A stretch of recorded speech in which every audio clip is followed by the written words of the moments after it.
यह भारत का वो कुंड है जहां भगवान परशुराम ने अपनी मां की हत्या करने के बाद अपने हाथ से चिपकी हुई कुल्हाड़ी से मुक्ति पाई थी।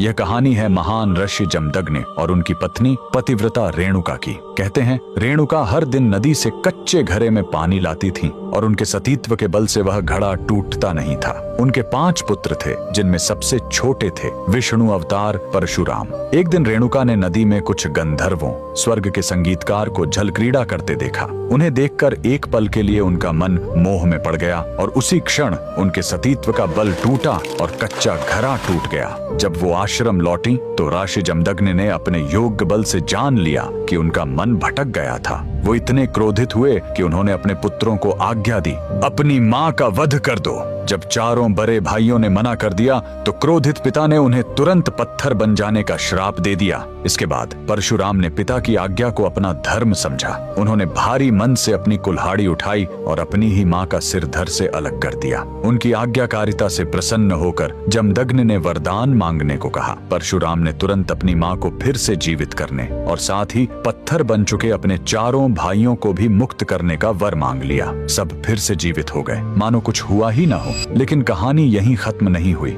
मातृ हत्या का पाप उस कुल्हाड़ी पर एक दाग की तरह चिपक गया और वो उनके हाथ से अलग ही नहीं हो रही थी। उस पाप से मुक्ति पाने के लिए वह दर दर भटकते रहे, लेकिन कोई भी तीर्थ उस कुल्हाड़ी को छुड़ा नहीं सका। अंत में वह पहुंचे पूर्वी हिमालय की लोहित नदी के किनारे और जैसे ही उन्होंने इस कुंड के जल को छुआ, चमत्कार हुआ। कुल्हाड़ी अपने आप उनके हाथ से छूट गई। यही पवित्र स्थान आज अरुणाचल प्रदेश में परशुराम कुंड के नाम से जाना जाता है। आज भी हर साल मकर संक्रांति पर हजारों श्रद्धालु यहाँ इस विश्वास के साथ डुबकी लगाने आते हैं कि यह कुंड उनके सारे पापों को धो डालता है, ठीक वैसे ही जैसे इसने स्वयं भगवान परशुराम को पाप मुक्त किया था। भगवान परशुराम को दिल से मानने वाले सभी भक्त कमेंट्स में जय परशुराम जरूर लिखें।